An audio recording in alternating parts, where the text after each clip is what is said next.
बिस्मिल्लाहिर्रहमानिर्रहीम। Dear students, अस्सलाम वालेकुम। दुआ है कि आप सब लोग अल्लाह के फजल करम से बखैर आफ़ियत हों। जैसा कि हम अब अनलकीली दोबारा से ऑनलाइन स्टडीज़ जो है उस पर शिफ्ट हो चुके हैं, तो मेहनत कीजिएगा और अल्लाह आप सब लोगों को अपने हिफ्ज़ व मान में रखे। जो भी ये एक वबा की सूरत हाल है, इसमें अल्लाह आपको अपने हिफ्ज़ व मान में रखे, आपके घर वालों को। तो क्लास में हम लोग बाउंड्री लाइन ऑपरेटर तक पहुंच चुके थे, तो उससे हम दोबारा से अपनी जो है स्टडीज़ को जोड़ते हैं। तो बिस्मिल्लाह करते हैं जी। जी, ये तो थी डेफिनेशन बाउंड्री लाइन ऑपरेटर की, कि ऑपरेटर की बाउंडेडनेस जो होना है, बाउंड से क्या मुराद है। तो अगर आपके पास कोई ऑपरेटर है, दो नॉर्म स्पेसेस हैं X and Y, domain of operator lies in the norm space X and the range lies in another norm space Y, ठीक है जी। एंड ऑपरेटर इज लीनियर, ठीक है जी। बाउंडेडनेस और लीनियरिटी बिल्कुल इंडिपेंडेंट है, ठीक है। इस लिहाज से इनको कंफ्यूज नहीं करना। यहाँ पे बाउंड्री लीनियर ऑपरेटर की स्टडी कर रहे हैं, तो इसलिए साथ लीनियर भी डाल दिया गया है, ठीक है।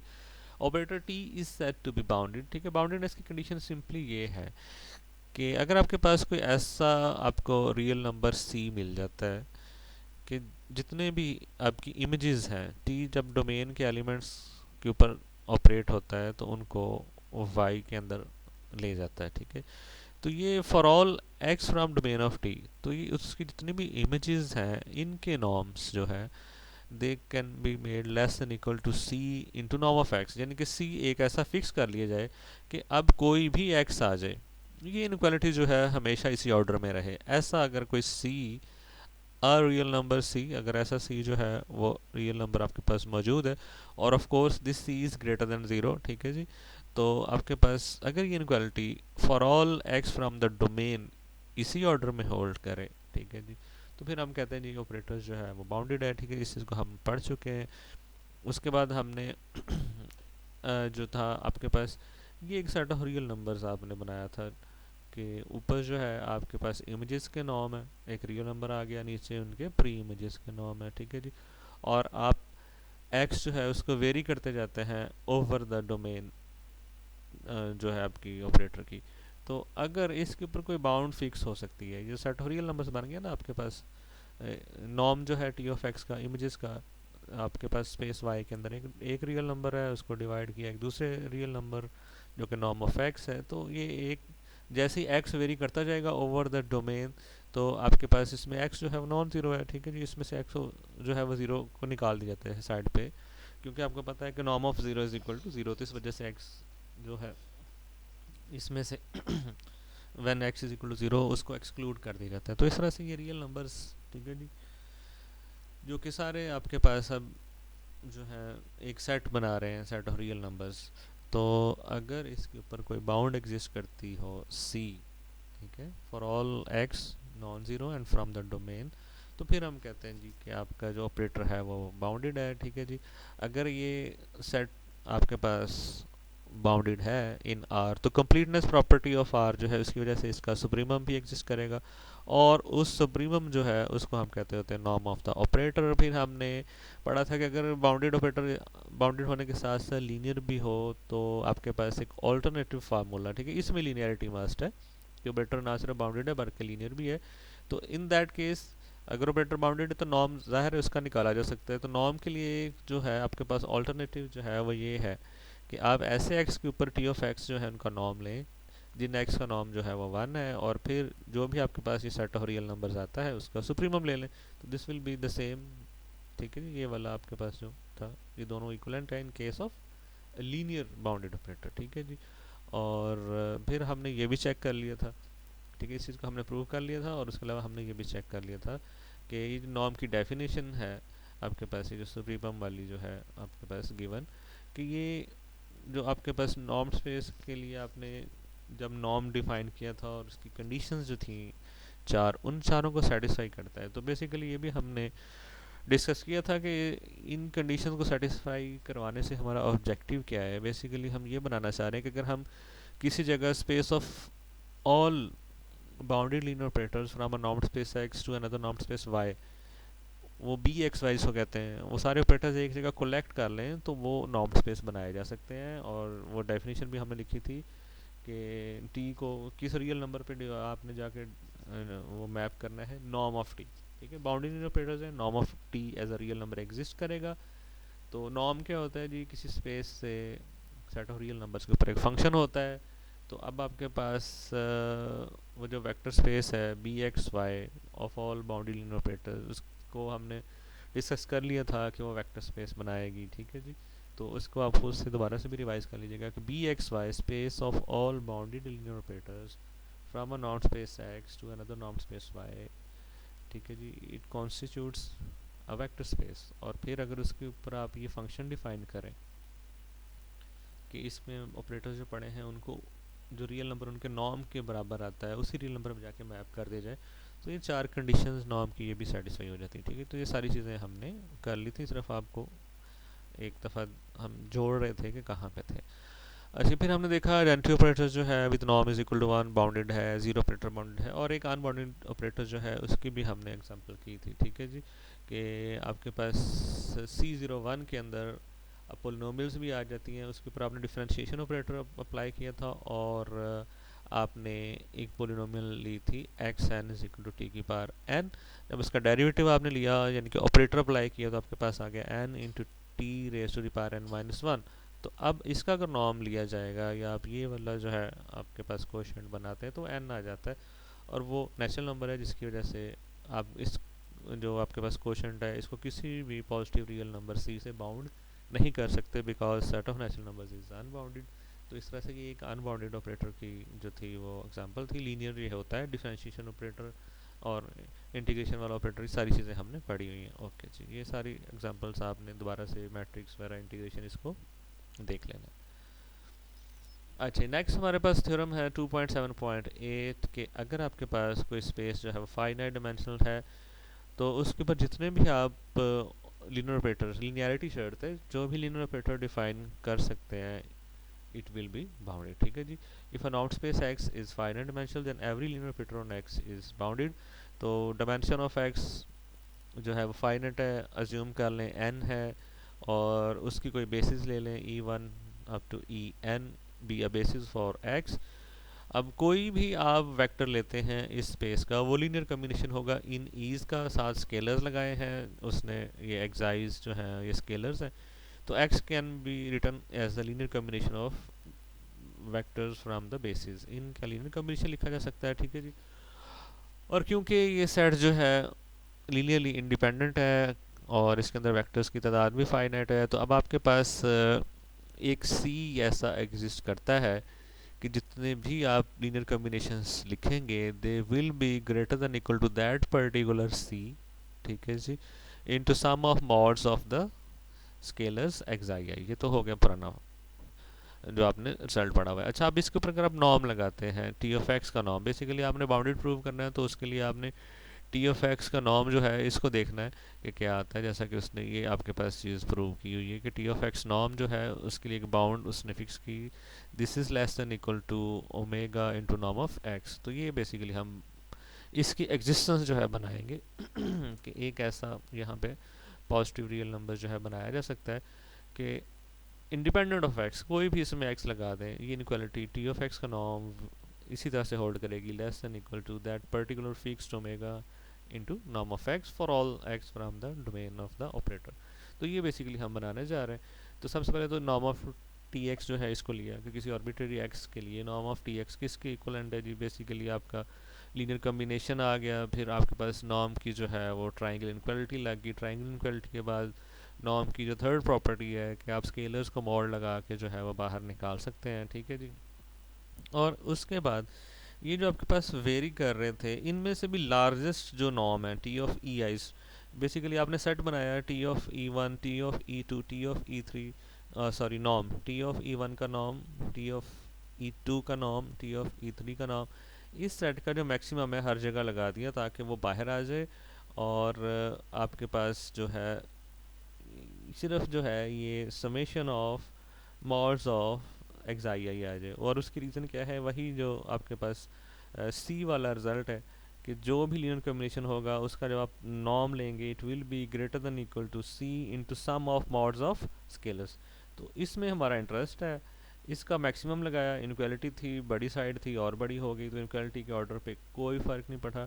Norm of T x has become less than equal to, इसका कोई मैक्सिमम है, उसको कोई नाम दे दें आप, ठीक है, लेटर शायद उसको कोई नाम के शे दे दे। अगर आपको याद हो तो इस तरह की सिचुएशन जो है हमने इक्वलेंट नॉर्म्स वाला जो थ्योरम था जिसमें आपने प्रूव किया था कि on a finite dimensional space all norms are equivalent, कि फाइनाइट डायमेंशनल अगर स्पेस है उसके ऊपर जितने भी नॉर्म्स डिफाइन आप कर सकते हैं कर लें, दे विल बी इक्वलेंट। तो उसमें भी हमने यही टेक्निक यूज़ की थी कि इन सारों का आपने मैक्सिमम लगाया, वो कॉमन निकल आया, साथ ही ये चीज़ बन गया। ठीक है जी, सही है। अच्छा जी, अब वही थ्योरम आप यहाँ पे अप्लाई कर सकते हैं कि ये जो है दिस, ठीक है जी, अब आपके पास बेसिकली तो होता है नॉर्म ऑफ टी एक्स, ठीक है जी, दिस इज़ आपके पास आएगा greater than equal to C into this. तो अब आपके पास यहाँ पे जो है sorry norm of x, norm of x, ठीक है, ये तो टी के साथ आ गया था basically. Norm of x is greater than equal to c into summation mod of scalars, ठीक है जी। तो यहाँ से यानी कि उस थ्योरम में से अगर आप इस चीज़ को निकालते हैं, ठीक है जी, तो ये क्या है कि it will be, this will be less than equal to norm of X over C आ जाएगा आपके पास, ठीक है जी। तो आपके पास, हाँ, ये चीज़ उसने बना ली, ठीक है, पुराने थ्योरम जो है लेमा उसका उसने रेफरेंस लिया, और ये चीज़ आपके पास उसने बना भी दी है कि ये sum of mod of scalar है, it will be less than equal to 1/c into norm of x, ठीक है जी। तो इसको अब यहाँ से ये चीज़ यहाँ पे लगा देगा, ठीक है जी। तो ये कोई मैक्सिमम आपके पास आ चुका था, इसको फॉर एग्जांपल हम k लगा लें और साथ ही 1/c into norm of x. तो इस तरह से T of x will be less than equal to, ठीक है जी, ये आपके पास आ गया था, साथ ही ये वाला सॉरी ये k हो गया, k over c into norm of x, और उसको उसने ओमेगा का नाम दे दिया, ठीक है जी। ये ओमेगा साथ उसने डिफाइन कर दिया, ये आता है, ठीक है जी। बिल्कुल सेम पैटर्न जो आपने इक्वलेंट नॉर्म्स वाले रिजल्ट में यूज़ किया था कि किसी finite dimension norms vector space के ऊपर जितने भी नॉर्म्स डिफाइन होंगे दे विल बी इक्वलेंट, उसी पैटर्न पे आपने इसको कर लिया। तो इस तरह से आपके पास कोई भी, अब ये किसी आर्बिट्रेरी एक्स के अगेंस्ट ये चीज़ आ गई है, तो इसका मतलब है for all x from the domain of the operator T of x norm will be less than equal to constant जो कि उसने लिखा हुआ है gamma which is greater than 0 into norm of x. तो this proves that your operator T is bounded, ठीक है जी, आपने ऑपरेटर टी को बाउंडेड प्रूव कर दिया, ठीक है जी, सही है। उसके बाद इस पैराग्राफ जो है इसको पढ़ लीजिएगा, इसमें आपके लिए जो है वो काफ़ी अच्छी जो है वो इन्फॉर्मेशन होगी। अच्छा जी, अच्छा, ये कंटिन्यूस ऑपरेटर की सॉरी डेफिनेशन है, ठीक है जी। तो इसको भी हम पढ़ लेते हैं कि कंटिन्यूस ऑपरेटर होता क्या है, ठीक है जी। तो सिंपली जैसे आपने मैपिंग की डेफिनेशन कंटिन्यूस मैपिंग की पढ़ी है, ऑपरेटर्स आर मैपिंग, तो वही डेफिनेशन है बेसिकली। कंटिन्यूटी जो है उसकी डेफिनेशन क्या होती है कि अगर आपको बाउंड किया जाए कि आपने जो आपकी आउटपुट्स हैं वो किसी सर्टन आउटपुट की एप्सिलॉन स्ट्रिप में रखनी है, तो आपके पास उसका जवाब एक डेल्टा स्ट्रिप में मौजूद हो कि आप अपनी डोमेन के अंदर किसी एक्स नोड के अराउंड इस डेल्टा स्ट्रिप में रहें, तो आउटपुट जो है वो इस एक्स नोड की इमेज के अराउंड एक एप्सिलॉन स्ट्रिप में आ जाएंगी। अगर for a given epsilon greater than 0 you can find a delta greater than 0, this is continuity at a point, ठीक है जी। तो बिल्कुल वही डेफिनेशन है कि let T from domain of T to Y be any operator, ठीक है जी। यहाँ भी देखिए उसने लिख दिया है लीनियर हो भी सकता है, नहीं भी हो सकता, लीनियरिटी का ताल्लुक फिलहाल फिलहाल कोई नहीं है, ठीक है जी। कंटिन्यूटी की डेफिनेशन इंडिपेंडेंट है, ठीक है जी। तो डोमेन जो है किसी नॉर्म स्पेस एक्स में लाई करती है, दोनों जो है वो नॉर्म स्पेसिस है।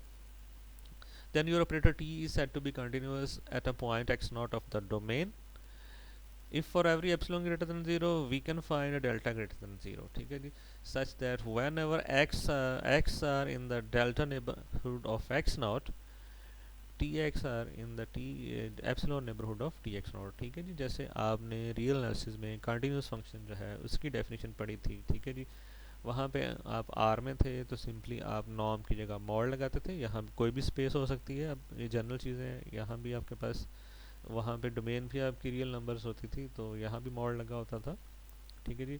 और सिंपली आप मीट्रिक स्पेसिस में कोई फंक्शन पढ़ें तो यहाँ पे आ जाता था डी एक्स एक्स नॉट, और यहाँ पे आ जाता होता है D T x comma T x naught, ठीक है। तो ऐसे ही आपके पास नॉर्म स्पेसिस के अंदर है कि आपके पास x minus x not is less than delta implies that T x minus T x not is less than epsilon, ठीक है जी। तो ये आपके पास डेफिनेशन है कंटिन्यूस फंक्शन की कि for a given epsilon greater than zero continuity at a particular point x not, if for a given epsilon greater than 0 we can always find a delta greater than 0 such that we can make t of x minus tx not less than delta whenever x minus less than epsilon whenever x minus x not is less than delta, ठीक है जी। तो ये तो होगी continuity at a particular point, और अगर domain के हर पॉइंट के ऊपर फंक्शन कंटिन्यूस हो तो फिर हम कह देते हैं T is continuous, T is said to be continuous if T is continuous at every point of the domain, ठीक है जी। और अगर उसके साथ साथ टी जो है वो लीनियर है तो उसको हम कंटिन्यूस लीनियर ऑपरेटर कहेंगे, और फिर लीनियरिटी के साथ कंटिन्यूटी के साथ एक जुड़ा हुआ आपके पास रिजल्ट भी है, ठीक है जी। हाँ जी, इस रिजल्ट को देखते हैं कि अगर आपके पास टी जो है एक्स और वाई नॉर्म स्पेसिस हैं, डोमेन जो है नॉर्म स्पेस एक्स के अंदर लाई कर रही है, लीनियर ऑपरेटर है, ठीक है। यहाँ पे लीनियरिटी जो है वो शर्त है, और अगर लीनियरिटी नहीं होगी तो ये रिजल्ट होल्ड नहीं करता। तो अगर आपके पास कोई लीनियर ऑपरेटर है then T is continuous if and only if T is bounded, and secondly if T is continuous at a single point it is continuous. तो लीनियर ऑपरेटर के लिए बड़ा इंटरेस्टिंग रिजल्ट है कि लीनियर ऑपरेटर जो है उसकी बाउंडेडनेस और कंटिन्यूटी अटैच आ जाती है, ठीक है जी। वो इनमें से कोई एक नहीं हो सकता, या तो वो दोनों नहीं होगा या दोनों होगा, यानी कि ऐसा नहीं है कि एक ऑपरेटर लीनियर है और वो सिंपली कंटिन्यूस है। नो, अगर वो कंटिन्यूस है तो वो बाउंडेड भी होगा या कंटिन्यूस भी नहीं होगा, ठीक है। तो ये आपके पास लीनियर ऑपरेटर की पहली प्रॉपर्टी है कि अगर आपके पास वो कंटिन्यूस है तो बाउंडेड होगा, और अगर बाउंडेड है तो वो कंटिन्यूस ज़रूर होगा, कि ये अटैच हो जाएंगी उसकी कंटिन्यूटी और बाउंडेडनेस अलग अलग नहीं हो सकती अगर ऑपरेटर लीनियर है। अच्छा, दूसरा रिजल्ट जो है वो क्या है जी, कि अगर आपके पास कोई टी जो है वो लीनियर ऑपरेटर कंटिन्यूस है, एक सिंगल पॉइंट है डोमेन का उसके ऊपर, तो वो उस पूरी डोमेन के ऊपर कंटिन्यूस होगा। If T is continuous at a single point it is continuous. दूसरा रिजल्ट ये है, ठीक है जी। तो सबसे पहले जो है पार्ट ए को हम प्रूव करते हैं। ओके जी, अगर आपका टी जो है वो ज़ीरो है तो ज़ीरो ऑपरेटर जो है वो आपके पास ऑटोमेटिकली जो है वो बाउंडेड भी है और कंटिन्यूस भी है, तो ज़ीरो ऑपरेटर की तो बात ख़त्म होगी। तो अगर टी जो है वो अदर देन ज़ीरो ऑपरेटर है तो then of course norm of T will be non zero, ठीक है। हमने अभी डिस्कस भी किया था कि ये बाउंड्री ऑपरेटर्स जो हैं अगर इनके नॉर्म्स एग्जिस्ट करते हो तो वो नॉर्म स्पेस बनाता है। मींस कि टी ऑफ यानी कि अगर आपके पास norm of T is equal to zero है if and only if T is equal to zero, तो यहाँ भी अगर आपके पास टी ज़ीरो ऑपरेटर नहीं है तो उसका नॉर्म ज़ीरो नहीं होगा, ठीक है जी। तो सबसे पहले तो हम अस्यूम करते हैं कि टी इज़ बाउंडेड और उसको कंटिन्यूस प्रूव करते हैं। We assume that T to be bounded, और किसी एक पर्टिकुलर पॉइंट, किसी एक आर्बिट्ररी पॉइंट एक्स नॉट जो है डोमेन का उसके ऊपर कंटिन्यूटी प्रूव कर देते हैं। और बीइंग एक्स नॉट आर्बिट्रेरी आपके पास जो आपका ऑपरेटर टी है वो पूरी डोमेन के ऊपर कंटिन्यूस हो जाएगा, मीन कंटिन्यूस ऑपरेटर बन जाएगा। तो अब आपने कोई arbitrary x not from domain of T जो है ले लिया है, और एक आर्बिट्ररी एप्सिलॉन भी ले लिया है। अब हम डेल्टा बनाने की कोशिश करेंगे कि इस आर्बिट्ररी एक्स नॉट के अगेंस्ट अगर एक आर्बिट्ररी एप्सिलॉन ले लिया जाए तो आपको हमेशा डेल्टा जो है वो अवेलेबल होगा, ठीक है जी। Okay, since t is linear therefore for every x belonging to domain of t such that आपका x minus x naught norm जो है लेस देन डेल्टा, और डेल्टा जो हमने बनाया वो इस तरह से बनाया कि delta is simply epsilon over norm of T, ठीक है जी। क्योंकि टी ऑफ नॉर्म जो है नॉर्म ऑफ टी जो है वो नॉन ज़ीरो है तो इसको हम नीचे लिख के जो है एप्सिलॉन के हमेशा डेल्टा बना सकते हैं, ठीक है जी। जो भी ऑपरेटर ऐसा है जो बाउंडेड है उसका, और वो अदर देन जो है वो ज़ीरो ऑपरेटर है, उसका नॉर्म जो है वो नॉन ज़ीरो एग्जिस्ट करेगा। तो जो भी गिवन एप्सिलॉन है उसके नीचे उस आप डेल्टा को उस टी को लगाएं, टी के नॉर्म को, और डेल्टा बना लें, ठीक है। तो अब हम क्लेम ये करते हैं कि when ever x minus x naught norm is less than delta, तो क्या आपकी आउटपुट्स लेस देन जो है वो एप्सिलॉन वाली स्ट्रिप में आती है। तो देख लेते हैं जी, T of X minus T of X naught, इसका नॉर्म जो है वो टी की लीनियरिटी की वजह से, यहाँ पे अब लीनियरिटी आपके काम आई, टी को आपने जो है वो बाहर निकाल लिया, एक्स माइनस एक्स नॉट हो गया आ गया। फिर आपके पास बाउंडेडनेस काम आई कि आपने पढ़ा था बाउंडेड ऑपरेटर के लिए ये चीज़ होल्ड करती है कि ये नॉर्म जो है टी ऑफ समथिंग जो है this is always less than equal to norm of the operator T into norm of that thing जो भी यहाँ पे लिखी हुई हो, तो ये आ गया। अब this is less than delta, और डेल्टा क्या था, एप्सिलॉन ओवर टी नॉर्म। तो ये जो है आपके पास X minus x naught norm this is less than epsilon over T norm. तो टी नॉर्म जो है वो टी नॉर्म से कैंसिल हो गया, and the final result is less than epsilon, less than, और ये आपका एप्सिलॉन। तो इस तरह से आपने प्रूव कर दिया कि अगर टी बाउंडेड है तो वो डोमेन के किसी भी पॉइंट को ले लें उसके ऊपर कंटिन्यूस होगा। तो फिर फाइनली लीनियर ऑपरेटर के लिए बाउंडेडनेस जो है वो इम्प्लाई करती है कंटिन्यूटी ऑफ द ऑपरेटर। ठीक है, नीचे लिख दिया है कि एक्स नॉट जो था वो आर्बिट्रेरी था, तो this shows that T is continuous. अब कन्वर्सली हम अज्यूम करते हैं कि किसी एक पॉइंट एक्स नॉट के ऊपर कंटिन्यूस है और एक पॉइंट के ऊपर ही कंटिन्यूटी जो है किसी लीनियर ऑपरेटर की वो उसकी बाउंडेडनेस जो है उसको गारंटी करेगी। तो इसको देखते हैं कि assume that t is continuous at an arbitrary x naught from the domain of t, then for any given epsilon greater than 0, ठीक है, कंटिन्यूटी है at x naught, तो होगा क्या कि arbitrary epsilon के अगेंस्ट हमेशा डेल्टा अवेलेबल होगा such that whenever x minus x naught norm is less than equal to delta है, यहाँ पे जब इक्वालिटी लगाएगा तो यहाँ पे इक्वालिटी आ जाएगी। ठीक है जी, तो आपके पास T of X minus T of X naught norm जो है this will be less than equal to epsilon. ठीक है जी, स्ट्रिक्टली लेस देन डेल्टा के against strictly less than epsilon. जब यहाँ पे इक्वालिटी की गुंजाइश मौजूद होगी तो इधर भी इक्वालिटी की गुंजाइश मौजूद होगी।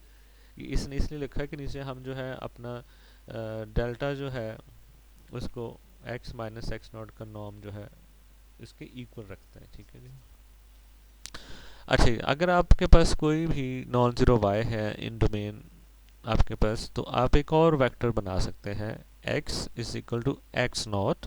ठीक है जी, एक्स नॉट आ गया जिसके ऊपर आपने अपने ऑपरेटर को कंटिन्यूस लिया है plus delta over norm of y into y. ठीक है जी, तो हमेशा आपके पास ये एक डेल्टा ओवर वाई नॉर्म जो है एक स्केलर है और साथ वाई आ गया, तो ये आपकी स्पेस के दो वेक्टर्स जो हैं एक्स नॉट और वाई डोमेन में से, ठीक है जी, उनका लीनियर कॉम्बिनेशन आ गया। This x belongs to the again domain, domain भी तो एक वेक्टर स्पेस बनाती है इटसेल्फ।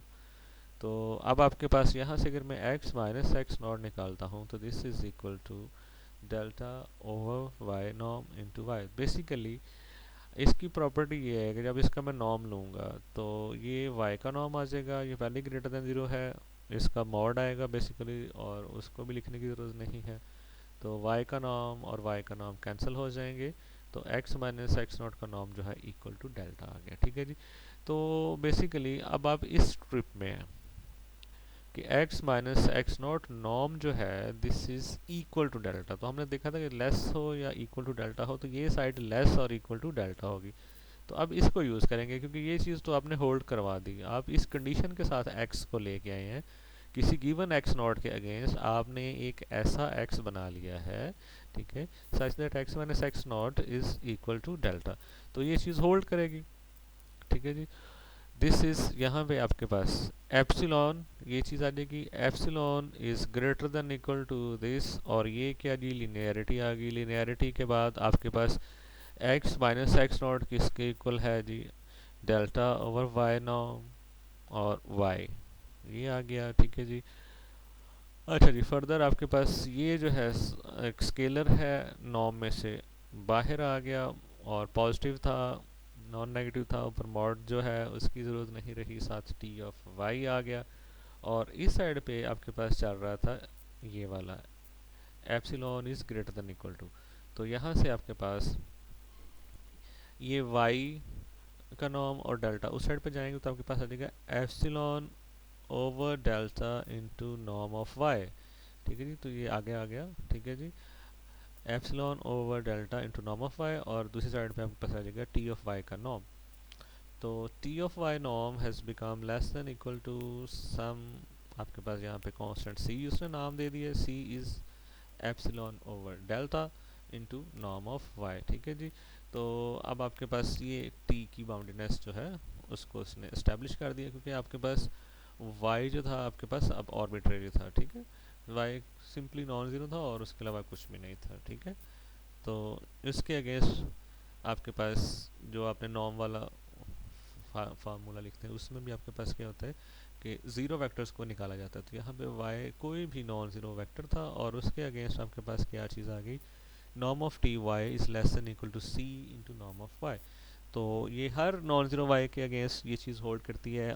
अदरवाइज और इन अदर सेंस आप यूँ भी कह सकते हैं कि T of Y norm over y norm is less than equal to c for all non zero y's. और इन्हीं के सुप्रीमम के ऊपर जो है आप नॉर्म ऑफ ऑपरेटर डिफाइन करते होते हैं। ठीक है जी।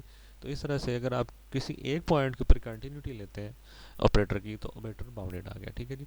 नेक्स्ट आपने प्रूव करना है कि किसी एक पॉइंट के ऊपर डोमेन के अगर कोई लीनियर ऑपरेटर जो है, ठीक है, लीनियरिटी आपने हर जगह यूज़ की है, याद रखना है ये सारी चीज़ें लीनियर ऑपरेटर के लिए होल्ड करती हैं। तो आपका पार्ट बी जो था वो ये था कि अगर कोई लीनियर ऑपरेटर किसी एक पॉइंट के ऊपर कंटिन्यूस हो तो डोमेन के हर पॉइंट के ऊपर कंटिन्यूस होगा, मींस वो कंटिन्यूस ऑपरेटर होगा। ठीक है, continuity at a single point. ठीक है जी, कोई अगर लीनियर ऑपरेटर है implies continuity of the operator, तो फिर वो बाकी सारों डोमेन के एलिमेंट्स पॉइंट्स के ऊपर भी कंटिन्यूस होगा। तो बेसिकली इसका प्रूफ जो है वो ऊपर वाले दो प्रूफ जो हैं उन्हीं का कॉम्बिनेशन है। अभी आपने प्रूव किया कि एट अ सिंगल पॉइंट अगर कंटिन्यूटी ले ली जाए पार्ट बी के अंदर, continuity at a single point of the domain of a linear operator implies the boundedness of the operator. अगर डोमेन के किसी एक पॉइंट के ऊपर आपका ऑपरेटर जो है वो कंटिन्यूस है तो वो बाउंडेड होगा, और वही लीनियर ऑपरेटर जो बाउंडेड है आपने पार्ट ए में प्रूव किया कि वो कंटिन्यूस होता है। तो इस तरह से एक सिंगल पॉइंट के ऊपर कंटिन्यूटी जो है ऑपरेटर की कंटिन्यूटी जो है उसको इम्प्लाई करेगी। ठीक है जी। तो इतना ही रखिएगा। थैंक यू जी, अल्लाह हाफिज़।